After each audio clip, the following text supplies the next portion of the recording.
and welcome to another episode of This Week in Clean Tech, a roundup of the week's biggest stories you need to know in climate and clean energy in 15 minutes or less. Today is Friday, April 5th, 2024. I'm Renewable Energy World Editor-in-Chief John Engel. Christian Robles from E&E News is joining us shortly, but for now, I'm joined by my best friend and clean tech PR veteran, Mike Casey of Tigercom. Hey, Mike. John Engel, that is a really cool background. Are you like coming in from an undisclosed location and you kind of got like Dallas? Did you select Dallas as your background? It's very disclosed. I am in Dallas. We're planning for Distribute Tech International 2025. So just a month out from the last edition, we're back in the trenches trying to make it bigger and better for next year. So another convention center, another hotel room for me. How are you, Mike? I'm good, my friend. I was in Atlantic City this weekend, and I'll tell you, I don't care to go back. I'm sure Atlantic City is lovely for some people, but my son wanted to go there for his 18th birthday, and that'll be the last time I'll go voluntarily. That's some indoctrination to adulthood. You're not kidding. Yeah, he wanted to see the UFC fight card. He ain't his best friend, so I stayed in a hotel room there. I dropped them off, and they got back at 3:00 in the morning. I got no idea. No. Thank God they got back safe. I was happily asleep. So yeah. Yeah. Well, back safely is all that really matters. All right. We want to thank you, our listeners, for sending in those story recommendations each week, and of course your nominations for Cleantecher of the Week, which we will get to later. You can send all of that to rew@clarionevents.com, and we'll have a link in the episode description as well. All right, Mike, get us started. Mr. Brad Plumer with the New York Times has a story. Berkeley will repeal its landmark ban on natural gas in new homes. All right, John. Yeah, very interesting one. And it goes back to this theme of, is California leading the energy transition, or kind of a warning of its ramifications and figuring out what happens when it breaks. Berkeley, California banned installation of gas hookups in new homes back in 2019. You may remember it was a big deal. But that law was struck down in the courts. And now part of the settlement, the city has agreed to repeal the law altogether. 13% of U.S. carbon pollution is from homes and buildings, largely due to natural gas burned in furnaces, stoves, or hot water heaters, and this rule would have been a first step to reducing that percentage. However, more than 140 cities and local governments have made efforts to cut natural gas in new buildings, but faced opposition from the gas industry, restaurants, and home builders. Mike, what do you think of the fallout here? Cleantechers, I beg you to pay attention to this story. Most of you are working to displace the gas industry, which is not going to just give you its market share and then go out of business. This industry aggressively litigated these bans, and they forced the originator of them to roll theirs back. This is a big win for the incumbents. In fact, they've gone further. In 24 states, they have passed laws blocking local governments from passing these types of bans in the first place. So the lessons for all of us are several. First, we are growing in a contested space. We should invest in our public case making accordingly. And second, the courts and politics are where mature industries run when they lose in the marketplace, and we cannot just wish away that reality. We'll have to see if this is a legal precedent that will hinder those other bans. One workaround could be to have cities mandate new buildings comply with stricter energy performance requirements, make it difficult to meet without electrification. John, number 2. Yeah, Bloomberg piece. BlackRock gets legal warning over, you guessed it, ESG funds from Mississippi. Mike, here we go again. Oh boy. For the second time, BlackRock faces legal action from the state of Mississippi, which has called their ESG strategy fraudulent, claiming it misleads investors. The company could be banned from doing its business in Mississippi. So this comes just 3 months after a very similar suit from the state of Tennessee. And last week, Texas Board of Education announced plans to pull $8 billion from BlackRock. BlackRock's response is with the bold, courageous statement that asserted that, quote, our only agenda is maximizing risk-adjusted returns. I have to say, it's almost painful to see a financial behemoth duck into a fetal crouch of verbally gobbledygook when some foolish politician threatens them. If I were running BlackRock, my response would be to inform the gentleman from Mississippi that every single public employee retiree would be getting communications on a regular basis showing the depression in their portfolio values because some genius politician decided he knew how to invest their money better. Rather than acting like a Rottweiler running away from a growling Bichon Frise, BlackRock should consider growing a spine and standing up for itself. It's a better look. John? Well, that was pretty good. I don't have much to add beyond that, but we mentioned it last week with a follow-up to CERAWeek, and BlackRock CEO Larry Fink saying that the energy transition is off and running, but he also met with O&G investors in Texas a few weeks prior and said, we're going to keep building new gas if you send us the market signal. So it always feels like a weird target for me that, BlackRock is still investing in polluting resources that we do know in the interim we need. So this is a big deal if it is part of a larger trend, which it looks like it is, because BlackRock manages $10 trillion worth of assets, and this has a lot of influence. A lot of that $10 trillion in stock in companies that want to seek BlackRock's investments. They also have voting power in those companies and can influence them that way. And because they're so large, their stance on climate sends an important signal to other investors. I think that signal so far from BlackRock has been, we're going to put our money where it is best utilized. Hopefully, that is more so on the side of helping the planet. Mike, third story. David Gillis from the New York Times writes, can we engineer our way out of the climate crisis? John?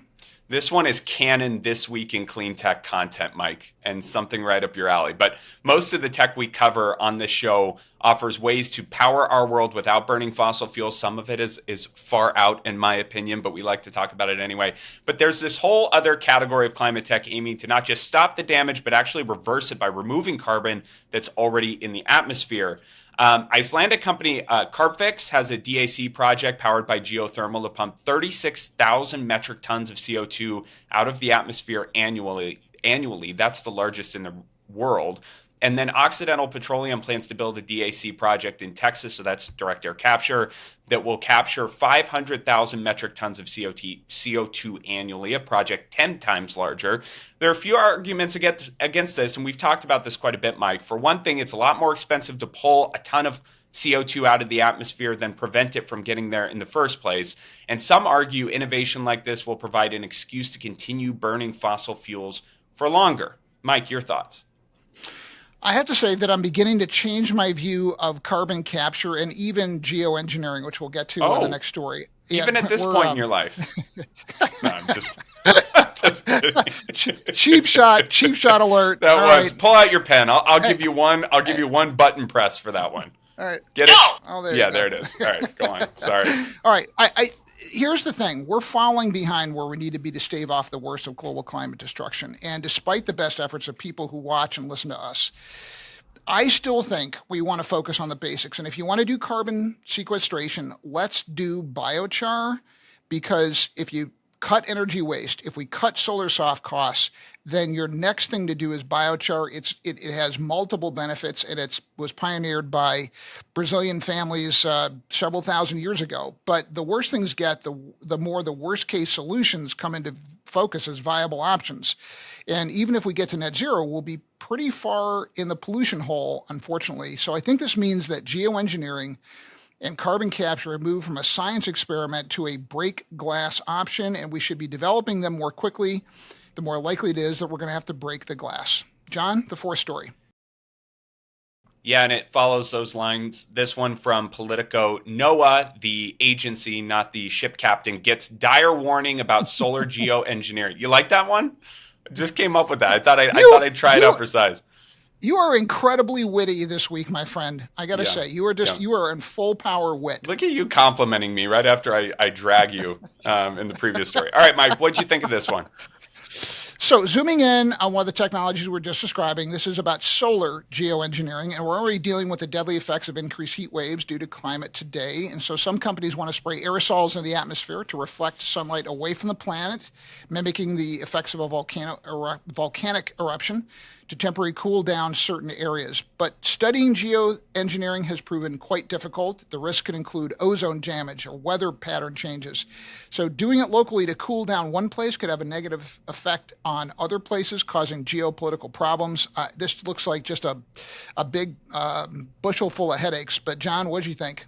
Yeah, as the story points out, there's surprisingly little regulation to stop companies from continuing to move forward with their geoengineering plans. Weather modification regulations in the U.S. are from the 70s and don't accurately address the risks and impacts of modern geoengineering. Basically, all you have to do is fill out a form and notify the government. So academics and researchers are asking for these regulations to be updated. With deadly heat waves only increasing, demand for this kind of geoengineering is only going to rise. Best we impose stricter regulations now to get ahead of it. Mike, our last story and our guest this week. Yeah, and I'll note the 1970s, John, was a great decade, but you were just a Was thought it? back then. So yeah, it was. It was No, really, it was good. not Yeah. even close to a thought.